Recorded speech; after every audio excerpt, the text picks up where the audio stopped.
Hi, I'm Dr. Jaime Module. Welcome to Module 18 and Part 4 of the course, If You Want to Fly Higher, You Must Be Lighter.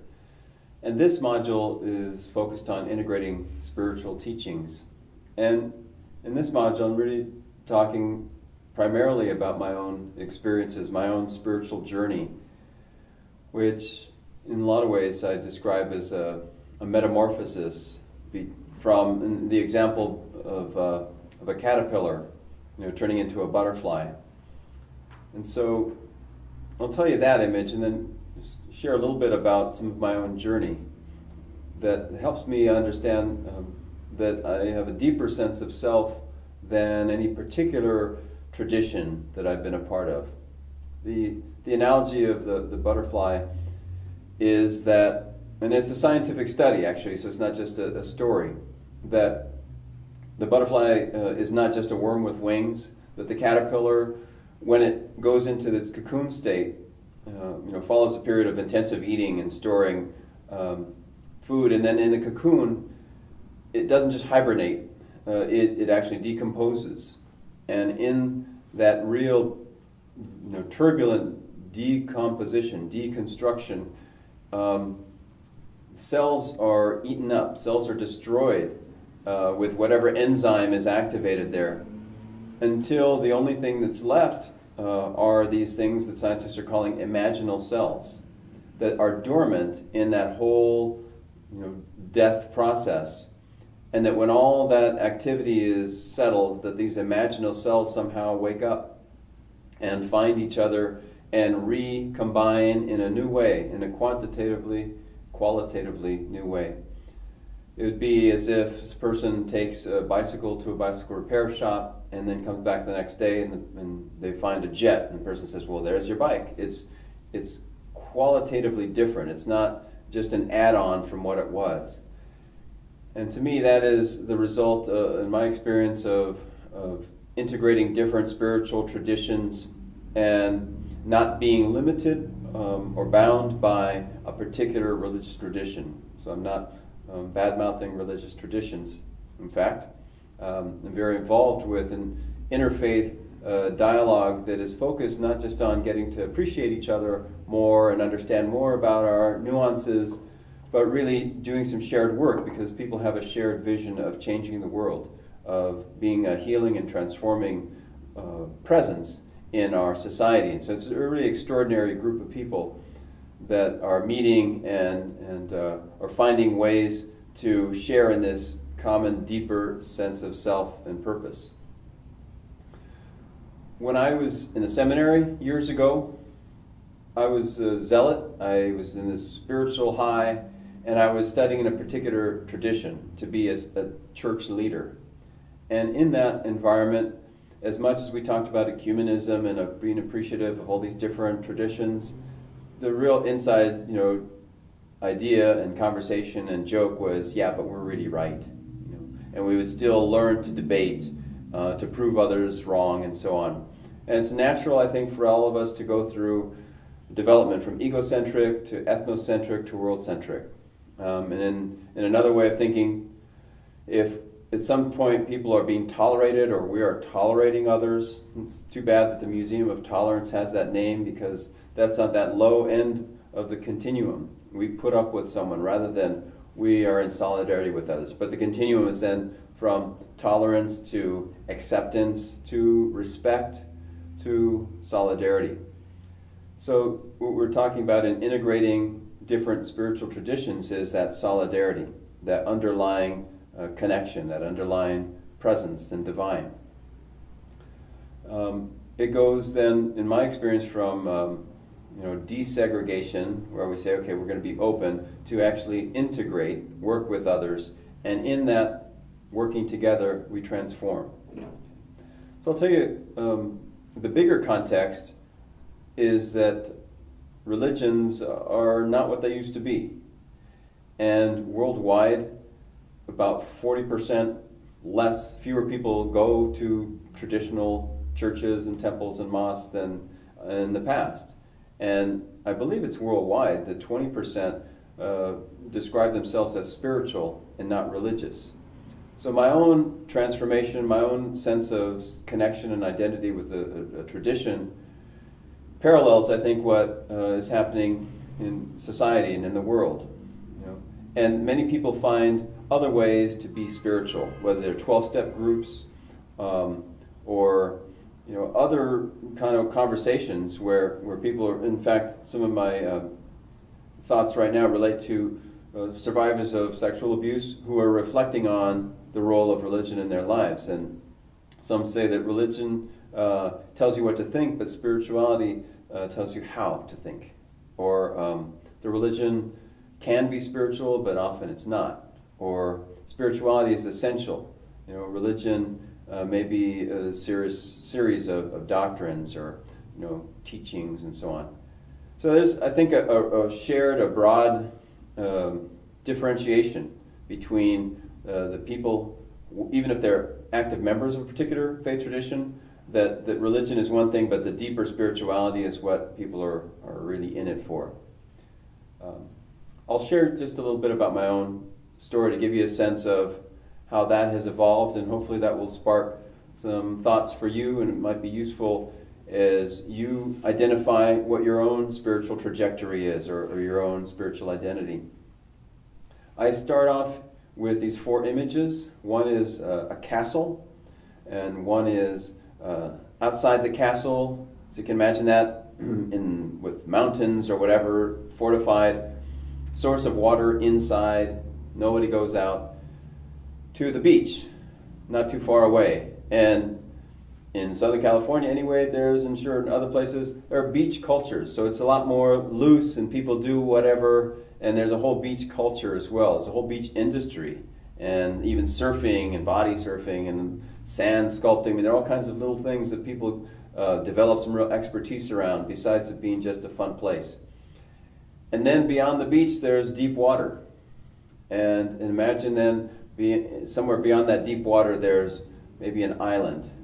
And so I think of those 4 images as part of my spiritual journey, where I started out as a faithful, loyal citizen of the castle, and I was raised in Catholicism. Family was very, very connected to that private Catholic school and church, and being very involved. And I went through high school as well, and that tradition is very, very meaningful. That was also the place and time where I was abused by my pastor, and so I split. And I would say part of me stayed very involved in the castle life and being loyal to the king, whether it was that pastor or the larger kind of religious leaders, and part of me was in the dungeon. Part of me was definitely shackled and had no voice and had no way to be heard. And I continued in that identity after I went to the seminary. I didn't connect with all that abuse stuff until later. After I started teaching and became an administrator and was working in service to help kids who came from poverty and who were marginalized and who needed more support and so on, my doctorate was looking at those who had not been recognized previously in research. So it was Voices Against Discrimination and Exclusion, Latino Schools Leaders, Narratives for Change. It's a long title. But I look at these groundbreakers, people who had experienced all kinds of discrimination and segregation, all this stuff, and they were leaders and they were making a big difference. I was in the institutions, church and academic institutions, and it was great in many ways. After 2002, when all my own memories started to come forward, and I got really involved with trying to speak to abuse issues and had such frustration with not being heard or being minimized or challenged or whatever, I wanted to be a part of still a faith tradition that dealt with social justice, so I moved out to a beach religion, to a different church, a congregational model that was very focused on social justice. And it was in that time that I was dealing with flashbacks and suffering and so on. I wasn't sleeping well. I had PTSD. And during that time, I got some connection, some solace by being in this different faith community. It was like going to the beach and enjoying and getting used to something different. But if the water is the spiritual world, I was just kind of dabbling my feet in the stuff that was most accessible. In 2005, a registered sex offender showed up. I should say I was later, 2007, in the church, and wanted to be a member, and all of a sudden, I had done a good amount of recovery work from then, but all of a sudden this congregation was traumatized, and I was very involved with that. But I would call that the time of my deep water. You know, I was trying to rebuild all aspects of my life, and dealing with this person on a weekly basis as part of a support team, which was really, really challenging. But that was a time where I actually had this image of both of us being in deep water, trying to find a spiritual home and sense of self, and kind of like needing to latch on to each other or hold on to something that was keeping us both afloat. And that led me to participate in some programs with Deepak Chopra. One of them dealt with letting go of the past, and then others immersing myself in meditation. And that was a spiritual renewal. I meditated and had a great spiritual practice and life in the seminary, but that was disconnected. This was reconnecting with my whole self. And that led me then to this new beginning. Imagine that, finding an island, finding a place where we could rebuild a way to live and rethink all of our life experiences. And not to be staying out there, but to find some ground and to know that we could go back into deep water and I could reconnect with others in different settings.